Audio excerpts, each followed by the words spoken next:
अस्सलाम वालेकुम एवरीवन। अच्छा बेटा, चलें आज हम लोगों का जो डिस्कशन है वो है ओ लेवल्स अकाउंटिंग के लिए।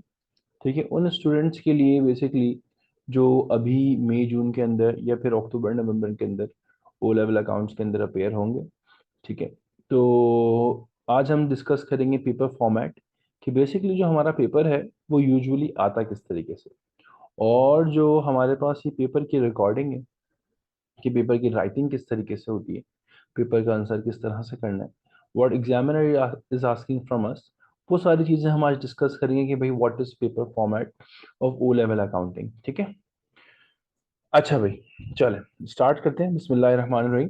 सबसे पहले बेटा हमारे पास जो यहाँ पर पेपर फॉर्मेट की अगर हम लोग बात करें तो we are discussing O level accounting और IGCSE एज वेल। ठीक है, O level and IG। The difference is जो ओ लेवल के हमारे स्टूडेंट्स हैं बेटा, उनका जो हमारे पास पेपर कोड है वो होगा 7707। वेयर एज बेटा जो हमारे पास IGCSE के स्टूडेंट्स हैं, हमारे पास बेटा उनका जो पेपर कोड होगा वो होगा 0452।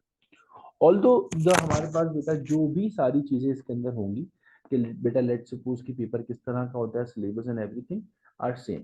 दोनों के अंदर बेटा हमारा जो पेपर है, paper format and everything is very similar, बिल्कुल सेम है एक तरीके। फर्स्ट ऑफ ऑल आपको पता होगा एज हम लोग बेटा ओ लेवल्स के अंदर है, तो इन ओ लेवल्स बेटा हमारे पास सबसे इंपॉर्टेंट थिंग चीज ये है कि बेटा हम लोगों को ये पता होना चाहिए कि बेटा ओ लेवल्स के अंदर यूजुअली जो हमारा पेपर है अकाउंटिंग का, उसमें टू पेपर्स भी है।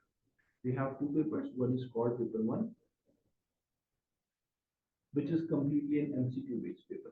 बेटा जो हमारा पेपर वन है वो कौन सा पेपर है बेटा, पेपर वन जो है वो बेटा हमारे पास एन MCQ बेस्ड पेपर है। इसके अंदर एग्जामिनर विल बी आस्किंग हमारे पास बेटा कितने MCQs, examiner will be asking 35 questions. Examiner जो है वो बेटा हमसे कितने क्वेश्चंस पूछेगा बेटा, 35 MCQ क्वेश्चंस पूछेगा। 35 MCQ क्वेश्चंस का मतलब है कि हर क्वेश्चन की मल्टीपल चॉइस क्वेश्चंस आपके पास गिवन होंगे, जिनका पार्ट होगा ABC।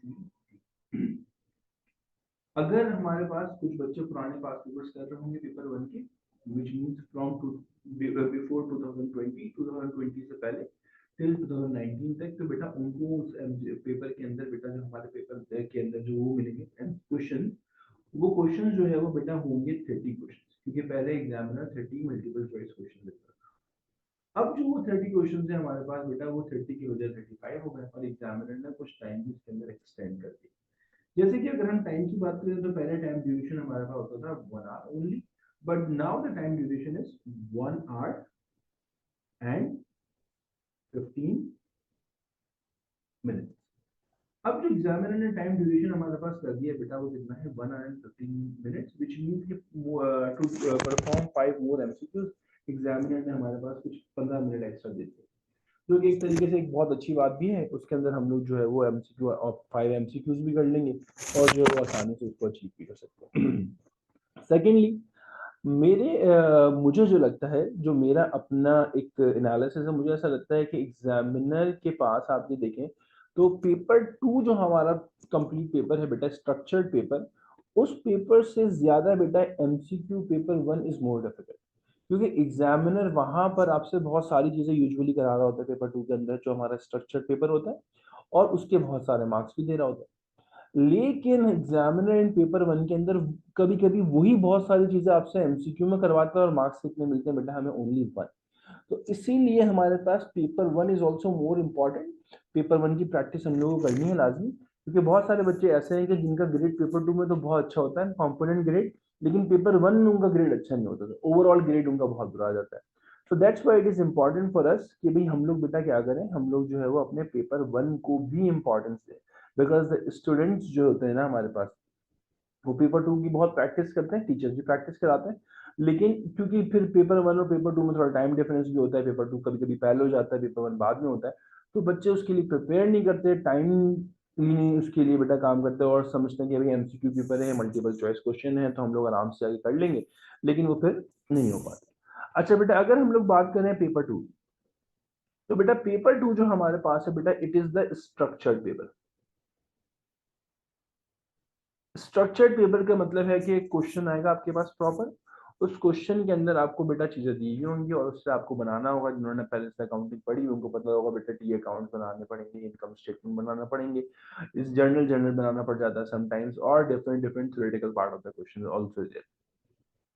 स्ट्रक्चर्ड पेपर जो बेटा हमारे पास है, इसके अंदर हम लोगों को क्या करना होता है, बेसिकली हमारे पास टोटल वी हैव 5 क्वेश्चंस। हमारे पास बेटा पेपर 2 के अंदर टोटल 5 क्वेश्चंस है। 5 क्वेश्चन जो है वो बेटा each is consist of 20 marks. Her paper जो है बेटा वो 20 मार्क्स में हर क्वेश्चन हमारा कंसिस्ट होता है। इसका मतलब ये है कि बेटा जो हमारा total marks of the paper हो गया बेटा हमारे पास, वो टोटल मार्क्स बेटा कितने हो गए हमारे पास, दिस इज 100 मार्क्स। टोटल जो बेटा हमारे पास पेपर के मार्क्स हो गए बेटा वो कितने हो गए, 100 मार्क्स। तो विच मीन्स कि हमारे पास अगर हम लोग बहुत अच्छे से अपने सारे टॉपिक्स को प्रिपेयर कर लें तो we will be able to achieve the 100 marks. ठीक है भाई। अब एक प्रॉब्लम यह है कि वो स्टूडेंट जो बेटा कुछ पुराने क्वेश्चंस और पुराने पास पेपर्स भी अचीव कर रहे होते हैं टिल 2019, वहां पर हमारा पेपर होता था बेटा 120 मार्क्स का। तो अब वो 120 मार्क्स का जो पेपर था वो एग्जामिनर ने वहां पर कुछ क्वेश्चंस को रिड्यूस कर दिया बेटा, थोड़ा सा टाइम ड्यूरेशन भी कम कर दिए, और हमारे पास जो है वो 20 एमसीक्यू 20 क्वेश्चंस सॉरी 20 मार्क्स के क्वेश्चंस कर दिए। ठीक है भाई, 20 मार्क्स के क्वेश्चन कर दिए और 5 क्वेश्चन कर दिए। तो यहाँ पर हमारे पास बेटा इंडिविजुअल क्वेश्चन आ रहे होते। और टाइम ड्यूरेशन की अगर हम लोग बात करें कि बेटा हमारे पास पेपर 2 के अंदर कितना टाइम ड्यूरेशन है बेटा, तो यहाँ पर टाइम ड्यूरेशन थोड़ा सा हमारे पास कम है क्योंकि वो 1 आवर एंड 45 मिनट्स।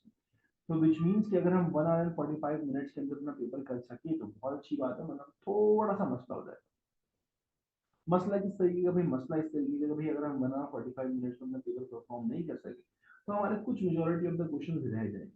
अच्छा, एक और इम्पोर्टेंट बात ये है कि जो हमारा पेपर 1 था बेटा, उसको हमने टोटल अगर हम उसके मार्क्स करें तो वो हमारे पास कितने हो जाएंगे बेटा, 35 मार्क्स आ जाएंगे। ठीक है। तो this is as simple as that कि भाई हमारे पास जो है ये है कि पेपर फॉर्मेट की पेपर 1 के अंदर एमसीक्यू आ जाएंगे, पेपर 2 के अंदर हमारे पास एक स्ट्रक्चर्ड बेस्ड क्वेश्चन आ जाएगा। स्ट्रक्चर्ड का मतलब ये है कि आपको इनकम स्टेटमेंट या अकाउंट ट्रायल बैलेंस वगैरह बनाना पड़ेगा, थोड़ी सी मेहनत ज्यादा करना पड़ेगी। लेकिन एक छोटी सी बात बताना मैं आपको और चाहता हूँ कि बेटा यहाँ पर एक साथ साथ एक और चीज हम लोगों को करना पड़ेगी। बेसिकली एक प्रॉब्लम ये है कि whether it is an MCQ paper और structured paper, the problem is the student is giving more focus on calculations। ठीक है बेटा, लेकिन एग्जामिनर अब कैलकुलेशन से सिर्फ सेटिस्फाई नहीं होता, examiner is also asking the theoretical questions. तो अगर हम ये अपना पेपर उठा के देखें 100 मार्क्स से, तो यूजुअली अगर हम देखें तो हमारे पास बेटा थ्योरी के ऊपर अगर हम सारे मार्क्स से काउंट करें तो ऑलमोस्ट जो है वो हमारे पास बेटा 40 to 45% paper is all based on theoretical part. तो बच्चों को थ्योरी भी आनी चाहिए। ऑल्दो हमारे पास जो अकाउंट्स के स्टूडेंट होते हैं वो बिजनेस के लिए होते हैं, इको के लिए होते हैं, थोड़ी बहुत नॉलेज वहां से आ जाती है, जैसे कि advantages of partnership, soul trader वगैरह वगैरह। लेकिन इसके अलावा आप लोगों को ये भी पता होना चाहिए कि बेटा कैलकुलेशंस तो इम्पोर्टेंट है, लेकिन इसके अलावा जो हमारे पास कॉन्सेप्ट्स हैं, प्रिंसिपल्स हैं अकाउंटिंग के, और बहुत सारी चीजें ऐसी हैं जो कैलकुलेशंस के अंदर के अलावा थ्योरेटिकल पार्ट में आती है। तो आपको थ्योरेटिकल पार्ट को भी इंपॉर्टेंस रखेंगे। और अगर हम और कैलकुलेशन वाले पार्ट को देखें तो बेटा एग्जामिनर जो है वो बाकी सारा पेपर जो है वो ऑलमोस्ट 55% टू 60% पेपर जो है वो बेटा कैलकुलेटिव बेस में आ रहा है। तो यूजुअली 20 मार्क्स का क्वेश्चन है तो उसमें से आप ये कह लें कि 8 टू 9 मार्क्स एग्जामिनर जो है वो थ्योरेटिकल पार्ट के अंदर दे रहा है। तो आपकी थ्योरेटिकल पार्ट भी अच्छा होना चाहिए। अच्छा, कुछ बच्चे ये कहते हैं कि अगर हमें कैलकुलेशन नहीं आती तो कोई मसला नहीं, हम थ्योरेटिकल पार्ट कर लेंगे। बेटा द प्रॉब्लम इज कि हमारे पास कुछ थ्योरेटिकल पार्ट ऐसे होते हैं कि बेटा वो कैलकुलेशन से एसोसिएट हुए होते हैं। तो इसीलिए बेहतर ये है और हमारे लिए ज़रूरी भी ये है कि हम लोग जो है वो बेटा कैलकुलेशन की भी अच्छी प्रैक्टिस करते जाएं, और हम लोग जो अकाउंट बना रहे हैं वो सारी चीज़ों की अच्छी प्रैक्टिस कर लें, अपने कॉन्सेप्ट को इतना अच्छे से क्लियर कर लें कि हमारे पास थ्योरेटिकल पार्ट आ जाए, कैलकुलेशन आ जाए, एमसीक्यूज आ जाए, पेपर 2 आ जाए, व्हाटएवर स्ट्रक्चर पेपर जो भी है हमारे पास, तो हमारे मार्क्स बड़े अच्छे आ जाए। ठीक है भाई। So this is all for today. यहाँ पर हम लोगों ने ओ लेवल्स का पेपर फॉर्मेट डिस्कस किया। इंशाल्लाह मिलते हैं अगली वीडियो में।